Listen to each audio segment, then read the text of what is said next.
안녕하세요. 이정민입니다. 빅뱅이라는 말, 이제는 어린아이들도 큰 거부감 없이 듣고 또 말을 할 수도 있는 정도의 단어가 되었는데요. 이 빅뱅의 진정한 의미를 알든지 모르든지 어쨌든 간에 큰 폭발로 인해서 이 우주가 생겨났다라는 정도는 어느 정도 다들 알고 계신 것 같습니다. 선생님, 오늘은 이 빅뱅에 대해서 한번 좀 생각을 해볼까 해요. 이 빅뱅이라는 건 폭발이 있었다는 건데. 네, 우주가 시작되었다는 거죠. 네. 지금도 그럼 계속해서 폭발이 돼서 팽창을 하고 있다라는 말이에요. 네, 우주가 이제 생겨서 지금 이 순간에도 우주가 계속 커지고 있다. 이게 핵심이고, 그래서 빅뱅 우주론은 그냥 팽창 우주론 이렇게도 불러요. 네. 근데 빅뱅이라는 것 자체가 이제 계속해서 폭발을 해서 커지고 있다는 거는 폭발하기 전에 어떠한 순간이 있었다는 거 아니겠어요? 네, 그러니까 우주가 지금 팽창하고 있다는 얘기니까 그거를 사실은 좀 가만히 생각해 보면 지금 막 팽창하고 있는 거예요. 그러니까 시간이 지나면 우주는 지금보다 2배, 3배로 커질 것이고, 그런 얘기는 과거로 돌아가면 돌아갈수록 우주가 점점 작아져서 어느 과거에선 지금보다 우주의 크기가 2배가 작은 지역이 있을 거고, 4배 뭐 이렇게 가다 보면 뭐 100원짜리 동전만한 지역 때도 있었겠죠? 이렇게 큰 우주가. 그러니까 점점 가면 결국은 거의 점이라고 부를 수밖에 없는 어느 작은 공간 속으로 들어갈 거란 얘기죠. 그러면 그때를 우리가 우주가 시작한 시점이다, 또는 빅뱅이라고 하는 우주가 생기는 이벤트가 생긴 시점이다, 이렇게 생각할 수가 있는 것이죠. 네. 그럼 그 점과 같은 그 처음 시작에서부터 지금 현재의 이 우주가 만들어지기까지 그게 바로 우주의 역사 아니겠습니까? 그렇죠. 그러니까 이게 점점 가가지고 어느 한 점으로 수렴된다는 얘기는 거기서 시작했다는 거잖아요. 그러니까 우주가 보통 그 전에 옛날 사람들은 우주가 광활하게 넓고 시작도 없고 끝도 없는 이런 어떤 그 영원불변의 그런 공간을 생각했는데, 그 우주가 팽창한다는 걸 관측적으로 알아내고 나니까 이렇게 추적하다 보니까 시작점이 있는 거예요. 그럼 그때부터 팽창을 시작했을 테니까 지금까지 시간이 걸렸을 거 아니에요. 그럼 그게 바로 현재 우주의 나이가 되는 거죠. 그리고 중요한 거는 그 현재 우주의 나이가 무한이 아니라 유한하다는 거죠. 이게 빅뱅 우주론, 팽창 우주론 받아들이면 자연스럽게 귀결되는 건데 엄청난 거죠. 우주의 나이가 무한이 아니라 유한이다. 그러니까 우주의 나이가 유한하다라는 건 우주의 크기도 지금 우리가 알 수 있다는 말이 되는 거죠. 네, 그 과학자들이 이제 우주의 크기는 여러 가지로 굉장히 그 의견들이 많지만 우주의 나이가 이게 유한하듯이, 그러니까 그런 생각들을 해요. 우주가 태어났잖아요. 딱 태어나서 시간과 공간이 이제 공간적으로 커지고 시간이 흐르니까 태어났을 때 어쨌든 작게 태어난 거에다가 태어났는데 유한한 크기로 태어났을 거다, 이렇게 이제 생각하는 과학자들이 있어요. 그러면 아무리 커졌어도 유한한 거 곱하기 무한대가 아닌 이상 우주의 크기는 유한할 것이다, 이렇게 생각하는 사람들이 있고, 또 그게 엄청나게 무한대 가깝게 크기 때문에 우리가 미처 그것까지 다 알지 못하고 이 넓은 우주 중에 우리는 아주 일부밖에 알 수 없다, 이렇게 생각하는 사람들도 있어요. 그럼 지금 우리가 보는 그 우주의 끝, 우주의 끝을 볼 수 있을지는 모르겠지만 그 끝이 우주의 크기라고 봐도 되는 건가요? 네, 그래서 우주의 나이를 얘기할 때는 아까처럼 현재 우주의 나이는 명확한 개념이잖아요. 시작부터 지금까지. 근데 우주의 크기 그럴 때는 우주의 끝, 그럴 때는 개념이 여러 가지가 있어요. 그러니까 제일 그냥 말 그대로 진짜 우주의 끝은 몰라요. 너무 크니까. 모르고 관측 가능한 우주의 끝이라는 게 있어요. 그게 관측 가능한 우주의 끝이 흔히 우리가 말하는 우주의 크기고요. 우주의 끝인데 뭐냐 하면 우주의 나이가 137억 년이잖아요.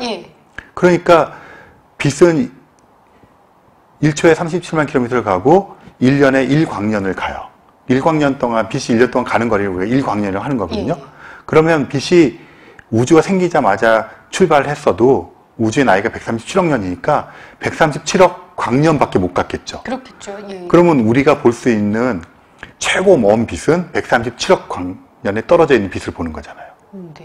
137억 년을 간 빛이겠죠. 그죠? 그 137억 년을 날라온 빛이죠. 우리에게. 날아온 빛이죠. 반대로. 그러니까 예를 들어서 우주가 많이 커서 뭐 1000억 광년 떨어져 있다. 그럼 1000억 년 동안 날아와야 되는데 그 빛이 137억 년밖에 못 날아온 거야, 아직.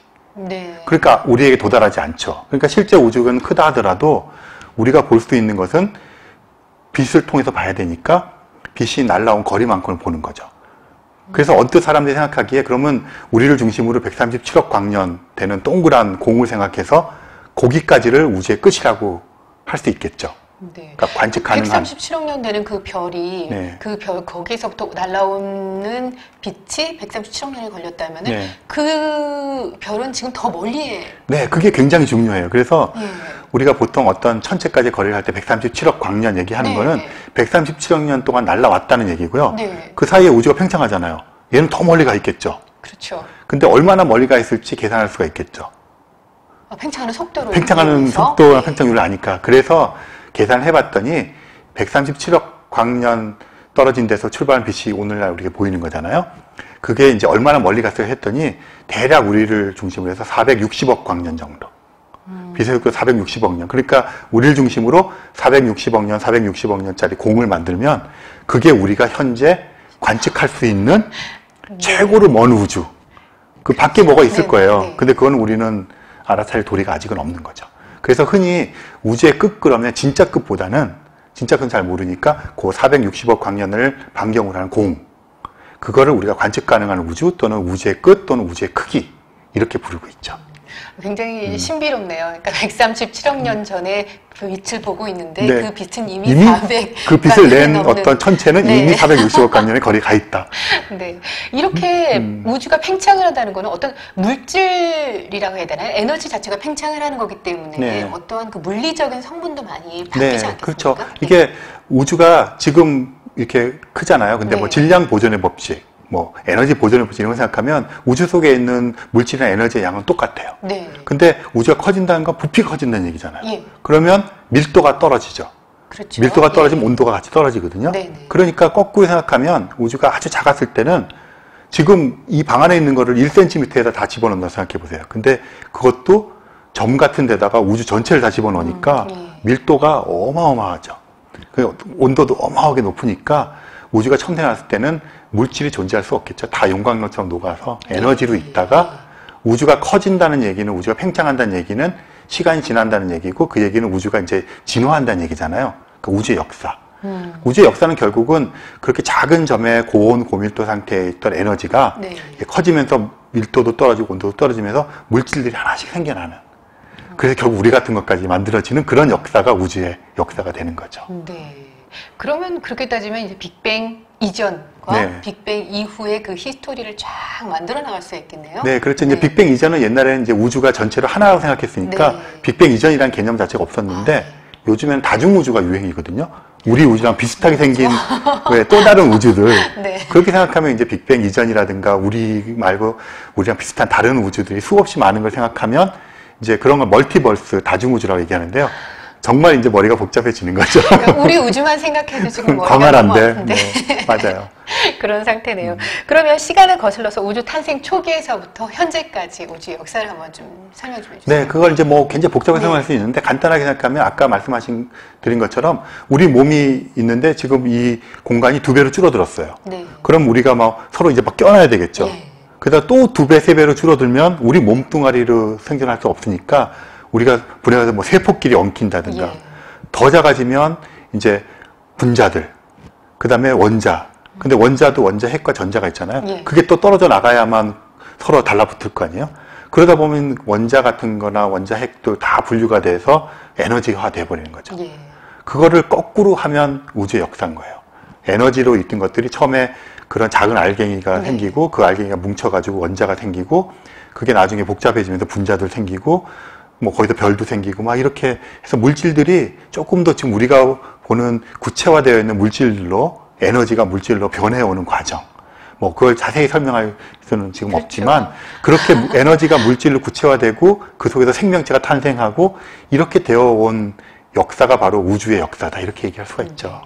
그러니까 우주의 역사 지금 간단하게 설명해 주셨는데 결국에는 우주가 팽창한다 그 개념 하나로 지금 모든 얘기 다 했잖아요. 우주의 역사가 뭐 그냥 수학도 얘기 안 설명해요. 하고 지금 그랬잖아요. 네, 맞아요.